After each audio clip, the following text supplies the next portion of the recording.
Welcome to GK current affairs point friends. I hope आप लोग अच्छे होंगे। तो जैसा कि आप मैं जीके का सीरीज चला रहा हूँ, तो आज मैं जो लिया हूँ क्या टॉपिक है, सिंबल्स ऑफ इंडिया। इंडिया में जो सिंबल्स है उसके ऊपर क्वेश्चन पूछा जाता है आपके एग्जाम्स में। तो आज ज़रा उसको डिस्कस करते हैं, थोड़ा क्लास अच्छा होगा तो चैनल के साथ बने रहे और क्लास का मज़ा ले। एंड जो इम्पोर्टेंट चीज़ है उसको ज़रूर लर्न कीजिए, आपके एग्जाम्स में आ सकता है।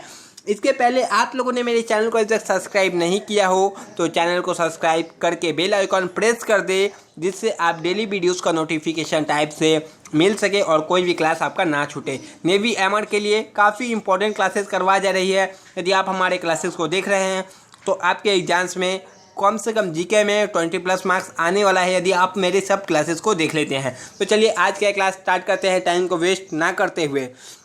तो जैसे कि सिंबल्स ऑफ इंडिया, राष्ट्र का नाम से स्टार्ट करते हैं। हमारे राष्ट्र का नाम भारत है, आपको पता है। भारत से पहले इस देश का नाम आर्यव्रत था। भारत नाम की उत्पत्ति भारत के चक्रवर्ती सम्राट भारत के नाम हुई है, याद रखिएगा। राष्ट्रीय ध्वज जो मेन आता है, राष्ट्रीय ध्वज के बारे में, हमारा राष्ट्रीय ध्वज 3.2 आकार की केसरिया सफ़ेद व हरे रंग का होता है, जिसके मध्य में नीला का चक्र होता है। इसमें 24 तिलियाँ होती हैं। इसका प्रारूप सारनाथ में अशोक के सिंह स्तंभ पर बने चक्र से लिया गया है। इसका व्यास सफ़ेद पट्टी की चौड़ाई लगभग बराबर है। भारत के संविधान सभा में राष्ट्रीय ध्वज का प्रारूप 22 जुलाई 1947 ईस्वी को अपनाया गया। अब देखिए यहाँ से क्या इंपॉर्टेंट क्वेश्चन बनता है। पहला क्वेश्चन क्या बनता है कि इसमें कितनी तिलियाँ है। तो इसमें जो तिलियाँ है वो कितनी तिलियाँ है, इसमें टोटल कुल 24 तिलियाँ है। कितनी? 24 तिलियाँ है भारत के राष्ट्रीय ध्वज में। और जो इस राष्ट्रीय ध्वज के जो लंबाई और चौड़ाई का जो इस्टू है वो कितना है, 3:2 है। याद रखिएगा 3:2 है इसका मतलब लंबाई इस्टू चौड़ाई का रेशियो, ये भी याद रखिएगा, यहाँ से भी क्वेश्चन बन जाता है। नेक्स्ट क्या है, कहाँ से लिया गया है, सारनाथ में अशोक स्तंभ। कहाँ? सारनाथ के में अशोक स्तंभ से बने चक्र से लिया गया है, ये भी याद रखिएगा ये लाइन। और संविधान सभा में राष्ट्रीय ध्वज का प्रारूप 22 जुलाई 1947 ईस्वी को अपनाया गया। 4 क्वेश्चन यहाँ से बनते हैं, इसलिए मैंने इसको बताया।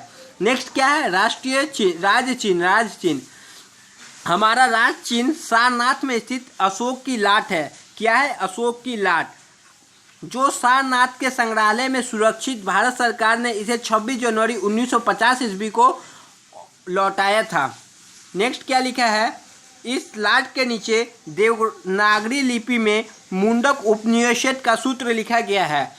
कि किसका? मुंडक उपनिषद का सूत्र लिखा गया है, सत्यमेव जयते। तो पूछा भी जाता है सत्यमेव जयते कहाँ से लिया गया है, तो मुंडक उपनिषद से। राष्ट्रीय आदर्श वाक्य क्या है, सत्यमेव जयते, जो हमारा राष्ट्रीय आदर्श वाक्य है, भारत का राष्ट्रीय आदर्श वाक्य है। इसका अर्थ है सत्य की ही जीत होती है। तो इस टॉपिक से बेसिकली क्या क्वेश्चन पूछा जाता है, हमारा राज्य चिन्ह कहाँ है, सारनाथ में स्थित अशोक की लाट है। क्या है? अशोक की लाट। कहाँ रखा गया है? संग्रहालय में सारनाथ के। भारत सरकार ने 26 जनवरी 1950 ईस्वी को अपनाया था। और इसमें सत्यमेव जयते लिखा है, जो कि मुंडक उपनिषद से लिया गया है। सत्यमेव जयते भारत का राष्ट्रीय आदर्श वाक्य है। तो यहाँ से ये 5 क्वेश्चंस बनते हैं। चलिए नेक्स्ट देखते हैं। नेक्स्ट क्या है, राष्ट्रगान। भारत का राष्ट्रीय गान जन गण मन है। इसकी रचना गुरु रविन्द्रनाथ टैगोर द्वारा की गई थी। इसे 1950 ईस्वी में अपनाया गया। इस पूरे गाने का समय 52 सेकेंड का समय लगता है। और राष्ट्रीय गान सबसे पहले 27 दिसंबर 1941 ईस्वी को कांग्रेस के कोलकाता अधिवेशन में सर्वप्रथम गाया गया था। तो यहाँ से क्या क्वेश्चन पूछा जाता है कि हमारा राष्ट्रीय गान क्या है, जन गण मन। इसे इसकी रचना किसने की थी? गुरु रविन्द्रनाथ टैगोर ने। गुरु रविन्द्रनाथ टैगोर ने एक और देश की राष्ट्रीय गान की रचना की थी, जिसका नाम है बांग्लादेश। और हमारे राष्ट्रीय गान को कब अपनाया गया था? 1950 ईस्वी में। पूछा जाता है कब अपनाया गया था। नेक्स्ट है, इस गाने को गाने में कितना समय लगता है, तो 52 सेकेंड का समय लगता है। नेक्स्ट क्वेश्चन क्या पूछा जाता है, इसे पहली बार कब गाया गया था और कहाँ गाया गया था, किसके अधिवेशन में गाया गया था? तो सबसे पहले 27 दिसंबर 1911 को कलकत्ता में गाया गया था, कांग्रेस के अधिवेशन में सर्वप्रथम गाया गया था। तो सारे क्वेश्चन इंपॉर्टेंट यहाँ से बता दिया गया कि रविन्द्रनाथ टैगोर ने इसकी रचना की थी 1950 ईस्वी में, अपनाया गया था। 52 सेकंड का समय लगता है। 27 दिसंबर 1911 ईस्वी को अपनाया गया था कोलकाता के कांग्रेस अधिवेशन में। नेक्स्ट क्या क्वेश्चन है, नेक्स्ट है राष्ट्रीय गीत। तो राष्ट्रीय गीत के बारे में चलते हैं। तो हमारे राष्ट्रीय गीत जैसे कि जानते हैं वंदे मातरम है। इसकी रचना किसने की थी? बंकिम चंद्र ने। उपन्यास आनंद मठ से उद्धृत है। इसे सर्वप्रथम 1896 ईस्वी में राष्ट्रीय कांग्रेस अधिवेशन में गाया गया था। कहाँ? राष्ट्रीय कांग्रेस अधिवेशन में गाया गया था सर्वप्रथम। यहाँ से क्वेश्चन क्या बनता है, हमारा राष्ट्रीय गीत क्या है? वंदे मातरम। इसकी रचना बंकिम चंद्र चटर्जी ने की थी। आनंद मठ से उद्धृत है। कहाँ से लिया गया है? आनंद मठ से लिया गया है। सर्वप्रथम 1896 ईस्वी में कांग्रेस के अधिवेशन में गाया गया था। नेक्स्ट है राष्ट्रीय पंचांग। तो राष्ट्रीय पंचांग के बारे में चलिए जानते हैं, थोड़ा स्क्रॉल करते हैं पहले। नेक्स्ट है राष्ट्रीय पंचांग।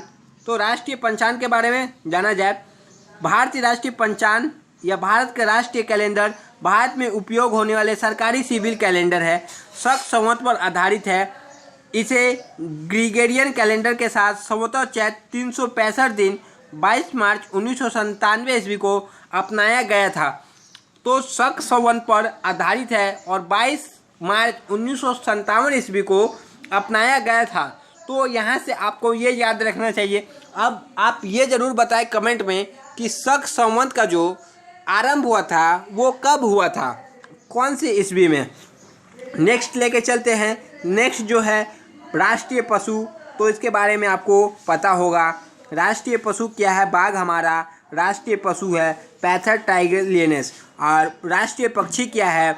हमारा राष्ट्रीय पक्षी मयूर यानी मोर है। 1972 ईस्वी में इसे पूरा संरक्षण प्राप्त हुआ था। तो एक और जीके का क्लास यहाँ पर ही ख़त्म होता हुआ, यहाँ पर ही आपको नेशनल सिंबल से सारे क्वेश्चंस को कराया गया है आपको। अच्छा, राष्ट्रीय पेड़ क्या है? राष्ट्रीय फूल क्या है? राष्ट्रीय जलीय जंतु क्या है? राष्ट्रीय मिठाई क्या है? देन ये सब कुछ आंसर्स हमको कमेंट बॉक्स में ज़रूर बताएं। मैंने ये सब छोड़ दिया क्योंकि आपको ये सब तो आता होगा। तो कमेंट बॉक्स में ज़रूर बताएं कि राष्ट्रीय गेम क्या है हमारा, ठीक है? ये सब थोड़ा कमेंट बॉक्स में ज़रूर बता दें। 5 क्वेश्चन, राष्ट्रीय फूल, राष्ट्रीय गेम, और क्या पूछा था? राष्ट्रीय पेड़, राष्ट्रीय मिठाई, राष्ट्रीय जलीय जंतु। ये 5 क्वेश्चन थोड़ा कमेंट बॉक्स में ज़रूर से ज़रूर टाइप करके आंसर दे दें। यदि आप लोगों ने ये वीडियो देखा है, ये आपका फ़र्ज बनता है। यदि मैंने आपको इतना तो बता दिया तो आपको यह फ़र्ज बनता है कि ये सब जरूर कर दें। तब तक के लिए जय हिंद फ्रेंड। नेक्स्ट वीडियो में मिलेंगे। आपको करना क्या है, हमारे टेलीग्राम चैनल से जुड़ जाना है जीके करंट अफेयर्स पॉइंट से। एंड वीडियो को तो लाइक करना ही है, ये आपका काम है। वीडियो को लाइक कीजिएगा एंड चैनल पे पहली बार आए तो चैनल को सब्सक्राइब करके बेल आइकॉन प्रेस कर लीजिए, जिससे आप डेली वीडियो का नोटिफिकेशन पा सकते हैं। तब तक के लिए जय हिंद फ्रेंड। नेक्स्ट वीडियो में मिलेंगे।